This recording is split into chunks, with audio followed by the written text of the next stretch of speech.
Paper second के लिए प्लेटो का न्याय सिद्धांत। प्लेटो का न्याय सिद्धांत B first year, B second year और फाइनल तक आता है। ये दर्शन शास्त्र हम पढ़ रहे हैं, ठीक है, जिसे कहते हैं फिलोसॉफी। तो प्लेटो का न्याय सिद्धांत हमें क्या कहता है?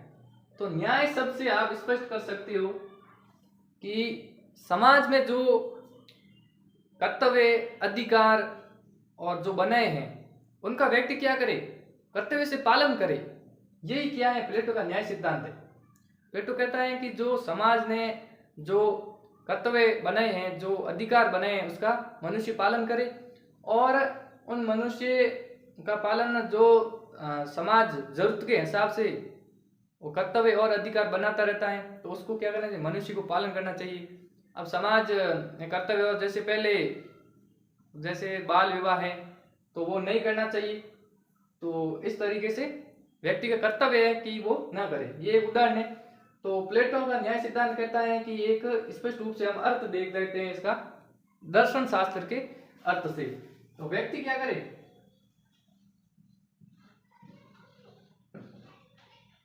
व्यक्ति अपने स्थान पर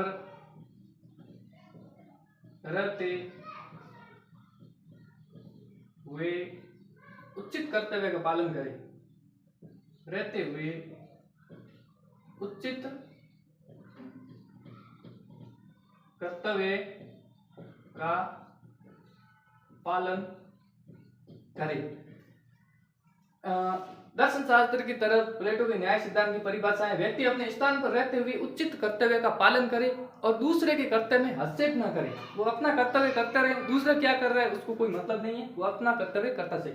अब सद्गुण, प्लेटो के न्याय, अब सद्गुण सुकरात में भी आता है, सद्गुण इसमें भी आता है। सुकरात सद्गुण को ज्ञान कहता है, लेकिन प्लेटो कहता है कि व्यक्ति जो मतलब व्यक्ति समाज में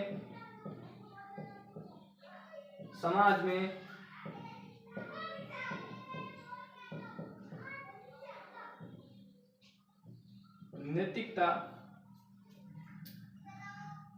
और न्याय, सद्गुण क्या है? व्यक्ति की समाज में नैतिकता की तरह न्याय करना, यही क्या है? सद्गुण है। प्लेटो में न्याय सिद्धांत का सद्गुण क्या है? व्यक्ति का समाज में नैतिकता के तरह न्याय का। नैतिकता क्या होती है? अच्छे आदर्शों और मूल्यों के साथ व्यक्ति को जीवन यापन करना चाहिए, ये होती है नैतिकता। अब न्याय के प्रकार प्लेटो के अनुसार न्याय कितने प्रकार का होता है? प्लेटो के अनुसार न्याय दो प्रकार का होता है। एक होता है व्यक्तिगत न्याय। अब व्यक्तिगत न्याय जो व्यक्ति के लिए आवश्यक हो, व्यक्तियों के लिए जो न्याय बनाए गए हो, वो भी तीन प्रकार का होता है। किस प्रकार से?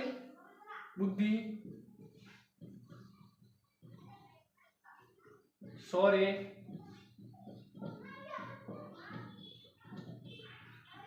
और शुद्धि। अब व्यक्तिगत न्याय कब होगा?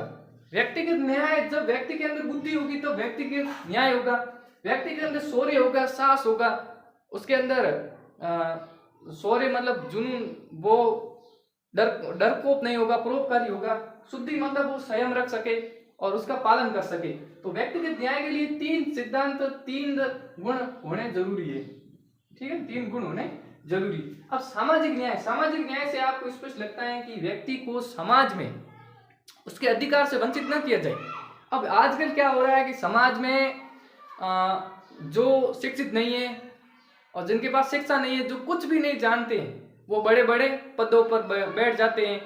और लेकिन प्लेटो का न्याय सिद्धांत ये कह रहा है कि व्यक्ति को उसके गुणों और उसके आदर्शों, उसके काम के अनुसार, उसके अधिकारों के अनुसार उसको न्याय मिलना चाहिए, उसको स्वतंत्रता मिलनी चाहिए। उसके अधिकारों, गुणों के अनुसार, उसके अधिकारों, योग्यताओं, अधिकारों को उनकी योग्यताओं के अनुसार, शिक्षा योग्यताओं के अनुसार, उनकी शिक्षा,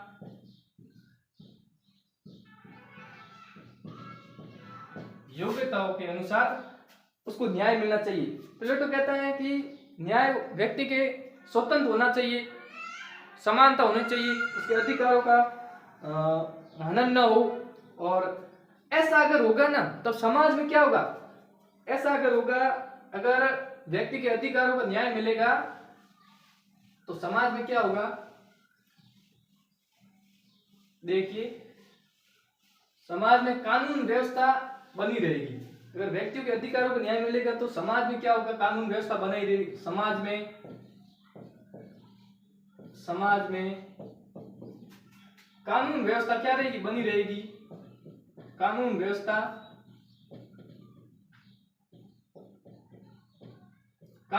क्या होगी, कानून व्यवस्था बनी रहेगी। समाज में क्या होगी, कानून व्यवस्था बनी रहेगी। और दूसरी बात है कि समाज में जो राज्य शासन संचालन हो रहा है और जो राज्य में देश में राज्य संचालन हो रहा है उसमें व्यक्ति का क्या होगा, योगदान होगा। राज्य संचालन में व्यक्ति का योगदान होगा।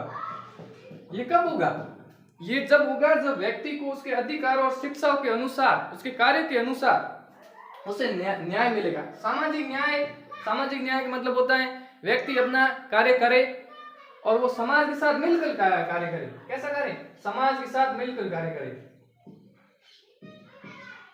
और होता है समाज के साथ मिलकर सामंजस्य पूर्वक वो कार्य करे और वो अपना अलग अलग कार्य होता है उसका वो देख रेख और सच्ची श्रद्धा से वो कार्य करे। तो ये होता है प्लेटो का समाज। तो न्याय सिद्धांत के बारे में पिछले स्लाइड में हमने देखा कि न्याय सिद्धांत होता क्या है और न्याय सिद्धांत कितने प्रकार का होता है, इसके बारे में भी देखा। अब इसकी न्याय सिद्धांत को हम पढ़ते क्यों हैं, विशेषता क्यों है, प्लेटो की विशेषता क्यों है न्याय सिद्धांत की, इसको हम क्यों पढ़ रहे हैं, तो इसकी विशेषता है कुछ। तो ये 4-5 जो विशेषता दी गई है वही प्लेटो की न्याय सिद्धांत की विशेषता है जो आज दर्शन शास्त्र में पढ़ा जाता है।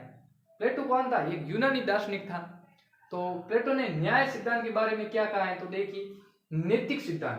प्लेटो ने न्याय सिद्धांत को कैसा माना है, नैतिक सिद्धांत। अब ये नैतिक सिद्धांत न्याय सिद्धांत कैसे हुआ, नैतिक सिद्धांत न्याय सिद्धांत ऐसे हुआ कि पूरे समाज को एकता के सूत्र में बांधना। इसका मतलब हुआ पूरे